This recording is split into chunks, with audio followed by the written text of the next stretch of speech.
Hello students, good morning. Hindi score with BR channel पर आपका स्वागत है। आज मैं आपके लिए लेकर आई हूँ भरमर गीत सार के प्रश्नोत्तर, जिसके संपादक हैं आचार्य रामचंद्र शुक्ल। तो इसका फर्स्ट पार्ट मैं पहले लेकर के आई थी, उसमें 100 क्वेश्चन हैं। अगर आपने वो PDF नहीं देखी है तो देख लीजिएगा।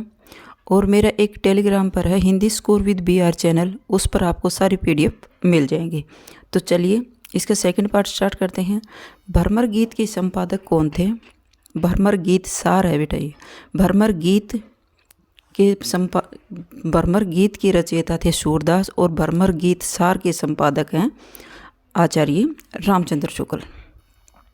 भरमर गीत परंपरा का मुख्य स्रोत क्या माना जाता है? भरमर गीत परंपरा का मुख्य स्रोत श्रीमद् भागवत पुराण को माना जाता है।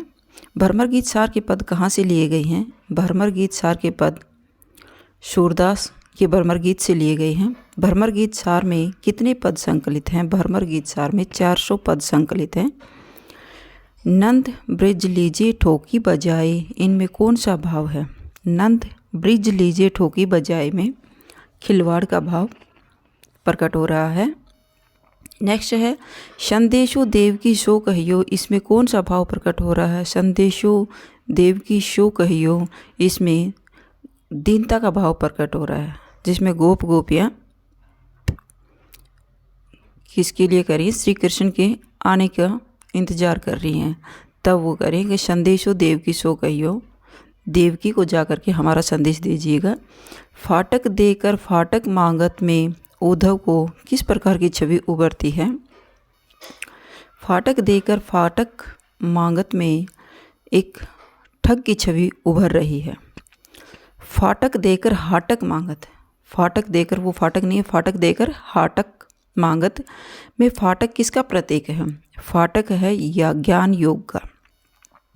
सूरदास मेनन को जल बिनु नाहिन और उपाय, सूरदास मेनन को जल बिनु नाहिन और उपाय, इसमें कौन सा भाव व्यक्त हुआ है? गोपियों की दीनता का वर्णन किया गया है कि इसमें जब ब्रज से मथुरा चले जाते हैं श्री कृष्ण, तो वहाँ दिखाया गया है कि गोपियों की हालत कैसी है। जैसे मछली जल के बिना नहीं रह सकती है, उसी प्रकार गोपियाँ भी श्री कृष्ण के बिना नहीं रह सकती। दूही पये पीवत पतोखी, इसमें पतोखी शब्द में कौन सा चित्र उभर कर आया है? पतोखी में लोक संस्कृति का चित्र उभर कर सामने आता है। नेक्स्ट क्वेश्चन है डॉक्टर नगेंद्र के अनुसार सूरदास जी का जन्म स्थान किसे माना जाता है? डॉक्टर नगेंद्र के अनुसार सूरदास जी का जन्म स्थान सीही माना जाता है। डॉक्टर नगेंद्र ने माना है कि सूरदास का जन्म कहाँ था? सीही ग्राम में हुआ था। सूरदास जी किस जाति से संबंधित थे? सूरदास जी के सारस्वत ब्राह्मण की जाति से संबंधित हैं। वल्लभाचार्य से सूरदास की भेंट कब और कहाँ हुई थी? वल्लभ आचार्य से सूरदास की भेंट सन 1509 और 10 में चंद्र सरोवर के समीप पारसोली में हुई थी।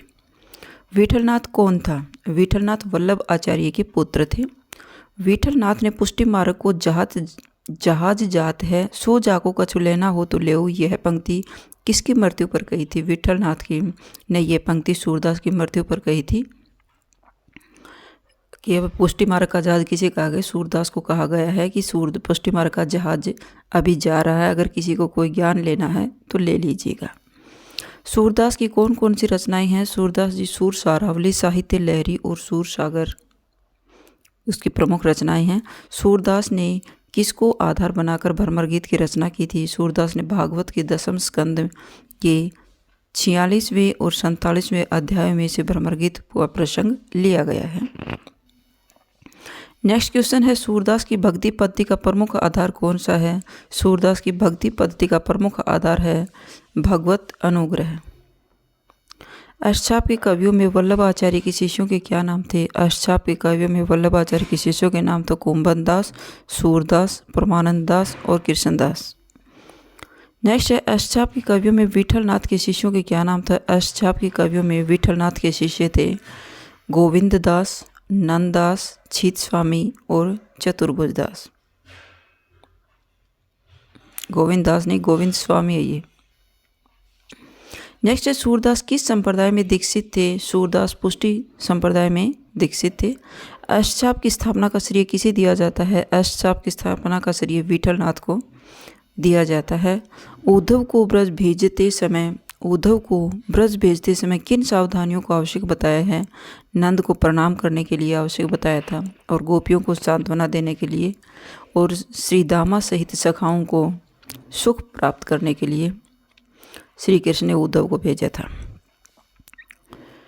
कृष्ण ने नंद बाबा को कठोर क्यों कहा है? कि श्री कृष्ण ने नंद बाबा को कठोर क्यों कहा गया है? क्योंकि कृष्ण और बलराम को मथुरा छोड़कर वापस ब्रज में आने के कारण नंद बाबा को कठोर कहा है। नंद बाबा श्री कृष्ण और बलराम को मथुरा में जब वो जाते हैं तो उनके साथ जाते हैं, लेकिन उनको मथुरा में छोड़ करके अकेले वापस ब्रज में आ जाते हैं, इसलिए उनको कठोर कहा गया है श्री कृष्ण ने कि वो हमारे बिना कैसे रह पाएंगे। बचपन में तो हमारे पीछे पीछे जब हम गाय चराने जाते थे तो वहाँ भी जंगल में वन में चले जाते थे, लेकिन अब वो हमें छोड़कर कैसे चले गए। तभी उपसंगुत आए गए पंक्ति में उपसंगुत शब्द किसके लिए कहा है? उपंगसुत शब्द उद्धव के लिए कहा। उपंगसुत किसके लिए हुआ है? उद्धव के लिए उपंगसुत का प्रयोग किया गया है। सखा सखा कुछ अंतर नाही, भरी भरी अंक लय। इस पंक्ति में कृष्ण और उद्धव के मध्य किस प्रकार से संबंध दर्शाए गए हैं? सखा सखा कुछ अंतर नाही, भरी भरी अंक लय। इसमें कहा गया है कि उद्धव और श्री कृष्ण में किसी प्रकार का भी कोई अंतर नहीं है, मित्रता का, घनिष्ठ मित्रता के संबंध दिखाए गए हैं, क्योंकि उद्धव श्री कृष्ण के दोस्त थे। बहुरी सखी सुफल कसुत आयो परियो संदेश उर्गाडो। इस पंक्ति में सुफल कसुत शब्द का क्या अर्थ है? सुफल कसुत शब्द का अर्थ अक्रूर है। अक्रूर के लिए सुफल कसुत शब्द का प्रयोग किया गया है। भ्रमर गीत सार के प्रथम पद का भाव कौन सा था? भ्रमर गीत सार के प्रथम पद का भाव था सबको प्रणाम करना, सबकी कुशलता पूछना और सभी गोपियों की याद का वर्णन। भ्रमर गीत सार के प्रथम पद में क्या बताया गया है कि सबको प्रणाम करना। जब श्री कृष्ण उद्धव को मथुरा से ब्रज भेजते हैं तो तब उसका वर्णन किया गया कि सबको प्रणाम करना, सबकी कुशल अक्षेप पूछना, ये गलत है भाई, कुशल अक्षेप पूछना और सभी गोपियों की याद का वर्णन किया गया कि वो श्री कृष्ण को याद कर रही हैं। श्री कृष्ण ने उद्धव को सबसे पहले किससे मिलने की बात कही थी? श्री कृष्ण ने उद्धव को सबसे पहले नंद बाबा से मिलने की बात कही थी, क्योंकि नंद उसके प्रिय पिता थे और ब्रज के राजा थे। श्री कृष्ण ने नंद बाबा से मिलने के बाद उद्धव को किसकी कुशलक्षेप पूछने के लिए कहा था? वृषभानु की। वृषभानु राजा की कुशलक्षेप पूछने के लिए कहा था, क्योंकि वृषभानु की जानकारी तो नंद बाबा से भी मिल सकती थी, लेकिन वो वृषभानु तन्या यानी राधा का भी इसमें रहस्य छुपा हुआ, को राधा की भी जानकारी लेना चाहते थे उद्धव से। दूसरे पद में कौन सा भाव वर्णित हुआ है? दूसरे पद में ब्रज के सभी उपालमों का समाधान का वर्णन किया गया है। हम दो बीरे घर घरे, हम दो बीरे पर घरे मानो थाती सौंपे गए। इस पंक्ति में कौन सा अलंकार है? जब श्री कृष्ण और बलराम को जब मथुरा में छोड़ करके नंद बाबा वापस जाते हैं तब का वर्णन किया गया है। इसमें कौन सा अलंकार है? उत्प्रेक्षा अलंकार है। हम दो वीरे, हम दोनों भाइयों को, पर घरे मानो हमें दूसरों के घर में, पराए घर में छोड़ करके, थाती सौंपे गए, सौंप करके हमें चले गए, तो इसमें उत्प्रेक्षा अलंकार है। गोचरण के चलत हमारे पाछे कोशक धाये, गोचरण के चलत हमारे पाछे कोशक धाये। इस पंक्ति के अनुसार कौन कृष्ण और बलराम के पीछे पीछे प्रेम स्नेह से चले आते थे? नंद बाबा प्रेम स्नेह से चले आते थे। नेक्स्ट है, जब श्री कृष्ण, इसमें बताया गया है कि गोचरण के चलत हमारे, जब हम गाय चराने के लिए जाते थे जब बचपन में, तो हमारे पीछे पीछे नंद बाबा भी प्रेम पूर्वक हमारे पीछे चले आते थे, तो अब हमें वो छोड़कर कैसे चले गए हैं? ये किसके बारे में कहा गया है कि प्रेम स्नेह कौन पीछे आ जाते थे? नंद बाबा। तनक तनकते पाली बड़ी की बहुत सुख दिखराए। इस पंक्ति में कौन से रस का कौन से रस का वर्णन किया गया? ये थोड़े मिस्टेक है भाई टाइपिंग में। कौन से रस का वर्णन हुआ है? इसमें वात्सल्य रस का वर्णन किया गया है। तनक तनक ते पाली बड़े किए बहुत सुख दिख रहा है। इसमें जब कह रहे कि बचपन में जब यशोदानंद बाबा और यशोदा माता ने तो हमें बड़े लाड प्यार से पाला था, तो इसमें वात्सल्य रस का वर्णन किया गया है। सखा सखा कुछ अंतर नाही भरी भरी अंक लय, इस पंक्ति में किन दो सखाओं की बात कही गई है? इसमें श्री कृष्ण और उद्धव की बात कही गई है। यहाँ नहीं मन लागत, श्री कृष्ण ने कौन से स्थान पर मन नहीं लगने की बात कही गई है? यहाँ नहीं मन लागत, श्री कृष्ण ने मथुरा में मन नहीं लगने की बात कही गई है कि मेरा मन तो ब्रज में ही रह गया है, गोप गोपियों, राधा और नंद बाबा और माँ यशोदा के पास सफ़ेद और काली गायों के बीच में मेरा मन ब्रज में ही रह गया है। अब यह मेरा मन मथुरा में नहीं लगने वाला। पूत जेव का क्या अर्थ है? पूत जेव का अर्थ है पुत्र भोजन कर लो। जब यशोदा माता अपने पुत्र श्री कृष्ण को कहती थी कि बचपन में पुत्र जीम लो, भोजन कर लो, तो पूत जेव का अर्थ है पुत्र भोजन कर लो। जदुपति लख्यो तेही मुस्कात, इस पंक्ति में तेही शब्द किसके लिए प्रयुक्त हुआ है? जदुपति लख्यो, जब श्री कृष्ण ने उद्धव को देखा तब वह मुस्कुराते हैं। अपने योग साधना का ज्ञान दे करके बतला करके वो गर्व से मुस्कुराते हैं। इस पंक्ति में तेही शब्द किसके लिए प्रयुक्त हुआ है? तेही शब्द उद्धव के लिए प्रयुक्त हुआ है। नेक्स्ट है, कृष्ण के अनुसार काम रूपी अग्नि में गोपियों के हृदय किसके समान जल रहे हैं? श्री कृष्ण के अनुसार काम रूपी अग्नि में गोपियों के हृदय तुल के समान यानी रुई के समान जल रहे हैं। गोपियों को कृष्ण विरह की आग में जलकर भस्म होने से कौन रोक रहा है? गोपियों को कृष्ण विरह की आग में जलकर भस्म होने से आंसुओं का जल रोक रहा है। जिए जल बिनु मीन कहा गया है किनको? जल के बिना मछली कैसे जीवित रह सकती? किसके बारे में कहा गया है? ये गोपियों के बारे में कहा गया है। तो मछली के समान किसकी तुलना की गई है? गोपियों की गई है, और जल की तुलना श्री कृष्ण से की गई है। दो दुखी हो नहीं पावही, इस पंक्ति में दो शब्द का प्रयोग किसके लिए हुआ है? दो शब्द का दोनों गाय, सफ़ेद और काली गाय के लिए कहा गया है कि यशोदा, हे उद्धव, यशोदा माता को जाकर के कह देना कि मेरी काली और सफ़ेद गाय को कोई दुख नहीं होना चाहिए।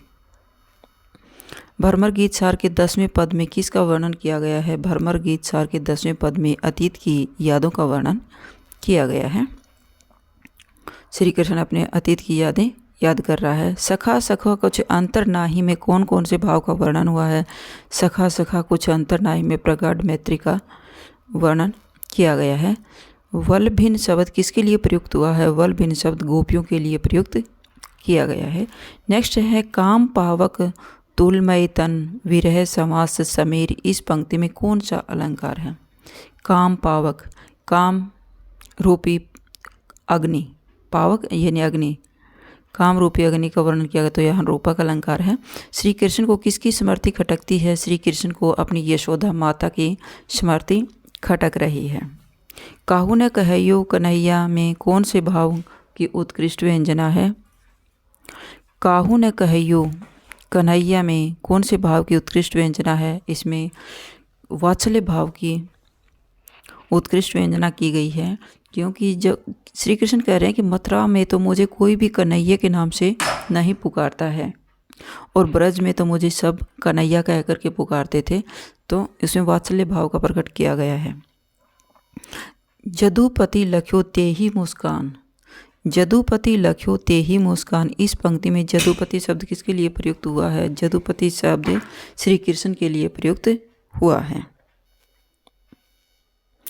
अर्घ आरती तिलक दूध दधी माथे दिन ही गोपियाँ किन का आराध्य आरती और तिलक करती हैं? जब उद्धव मथुरा से श्री कृष्ण का संदेश लेकर जब ब्रज में आते हैं, तो गोप गोपियाँ और नंद बाबा को उन सबको ये पता चलता है कि ये श्री कृष्ण के संदेश लेकर के आए हैं, तो उनके भी अपने श्री कृष्ण भगवान के समान उसका भी मित्र होने के नाते और संदेशवाहक होने के नाते खुश होती हैं, और उसका अर्घ देती हैं, आरती उतारती हैं, दूध और दही से तिलक करती हैं, माथे दिनी माथे पर दही का तिलक करती हैं, तो उसका एक मेहमान की तरह स्वागत करती हैं। गोपियाँ किन का आराध्य आरती और तिलक करती हैं? उद्धव का करती हैं भाई। उद्धव ने गोपियों को ब्रह्मा का निवास कहाँ बताया था? उद्धव ने गोपियों को ब्रह्मा का निवास बताया था। जब उद्धव गोपियों को समझाने के लिए ब्रज में आते हैं तो वो कहते हैं कि सगुण रूप श्री कृष्ण की भक्ति मत करो, तुम योग साधना से ईश्वर भक्ति करो। और ब्रह्मा का निवास स्थान कहाँ बताया है? नेत्र और नासिका के अग्रभाग में जहाँ त्रिकुटी है, जहाँ औरतें बिंदु लगाती हैं, इसको त्रिकुटी, इस जगह को त्रिकुटी कहा गया है। तो यहाँ ब्रह्मा का निवास है और तुम निर्गुण भाव से योग साधना से ईश्वर की भक्ति करो, न कि तुम श्री कृष्ण की भक्ति करो। मैं ब्रज ही युवतियों को ज्ञान मार्ग का उपदेश देने के लिए आया था, परंतु मुझे स्वयं यहाँ आकर उपदेश प्राप्त हुआ।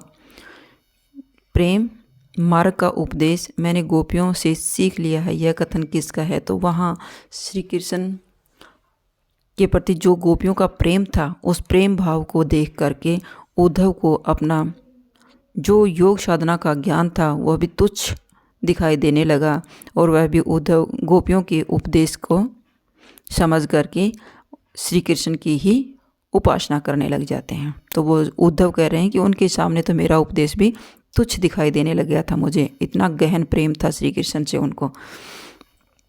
श्री कृष्ण को गोपाल और गोसाई किसने कहा है? श्री कृष्ण को गोपाल और गोसाई ब्रज के आने के बाद उद्धव ने कहा, क्योंकि वहाँ की गोपियाँ राधा और उनके सखा थे, वो गोपाल और गोसाई के नाम से श्री कृष्ण को पुकारते थे, बुलाते थे।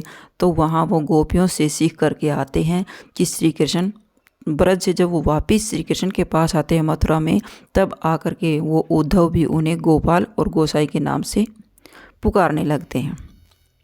किसे ज्ञान का गर्व था और प्रेम को तुच्छ समझते थे? किसे ज्ञान का गर्व था और प्रेम को तुच्छ समझते थे? उद्धव को अपने ज्ञान पर, योग साधना के ज्ञान का गर्व था और वो प्रेम को तुच्छ समझते थे। वसुधो सुत का क्या अर्थ है? वसुधो सुत का अर्थ है वासुदेव का पुत्र श्री कृष्ण। उद्धव ने गोपियों के सामने कौन सा ज्ञान दिया था जो उन्हें समझ में नहीं आया? उद्धव ने गोपियों के सामने ज्ञान मार्ग, योग साधना के ज्ञान मार्ग बतलाया था, लेकिन उनके समझ में नहीं आता, क्योंकि वो एक उद्धव ने बताया वो निर्गुण निराकार ईश्वर की भक्ति करते थे, परंतु यहाँ गोपियाँ श्री कृष्ण की साकार रूप की, सगुण रूप की भक्ति करती हैं, तो उनके लिए योग साधना उनकी समझ से बाहर था। वो कह रही हैं कि हम तो श्री कृष्ण की साकार रूप की पूजा करते हैं, न कि एक निर्गुण निराकार के। वो हमें समझ में नहीं आता। किसके गले में मोर मुकुट सुशोभित हो रहा है? श्री कृष्ण के गले में मोर मुकुट। किसके गले में मोर मुकुट सुशोभित हो रहा है? मोर मुकुट से गले में नहीं भाई, सिर पर ही हो। किसके सिर पर मोर मुकुट सुशोभित हो रहा है? श्री कृष्ण के सिर पर मोर मुकुट सुशोभित हो रहा है। ये टाइपिंग में ध्यान पता नहीं कहाँ था। हम तो नंद घोष की बासी, इस पंक्ति का क्या अर्थ है? हम तो नंद घोष की बासी, तो ये गोपियाँ कह रही कि हम तो नंद बाबा की बस्ती में रहने वाली हैं। तो ये पंक्ति को ये किसने कहा था? ये गोपियों ने कहा था। श्री कृष्ण के साथ प्राप्त सुख के समक्ष अष्ट सिद्धियों का सुख भी तुच्छ है। यह कथन किससे कहा था? श्री कृष्ण के साथ प्राप्त सुख के समक्ष अष्ट सिद्धियों का सुख भी तुच्छ है। यह कथन किसने कहा था? गोपियों ने कहा था कि जब हम श्री कृष्ण के निकट रहती हैं, उनकी पूजा अर्चना करती हैं, जब उनके साथ रहते हैं, तो आठों सिद्धियों के सुख भी हमारे लिए उनके सामने तुच्छ पड़ जाते हैं। तो यह कथन गोपियों ने किससे कहा था? उद्धव से कहा था। इतना गहरा, उसकी इतनी गहरी उपासना कर रहे थे, कृष्ण भक्ति कर रही थी कि वो सब उसके सामने उनके तुच्छ पड़ जाता था। गोप गोपाल उपासी में कौन सा अलंकार है? गोप गोपाल उपासी में गय की आवृत्ति के कारण अनुप्रास अलंकार है। तो ये आपका चैप्टर यहीं कंप्लीट होता है। अगर आपको मेरी वीडियो अच्छी लगी हो तो प्लीज़ लाइक कीजिए, शेयर कीजिए और सब्सक्राइब करना न भूलें। फिर मिलते हैं नेक्स्ट वीडियो में, और इसका PDF मिलेगा आपको टेलीग्राम पर, Hindi score with BR channel पर। फिर मिलते हैं नेक्स्ट वीडियो में। Bye bye.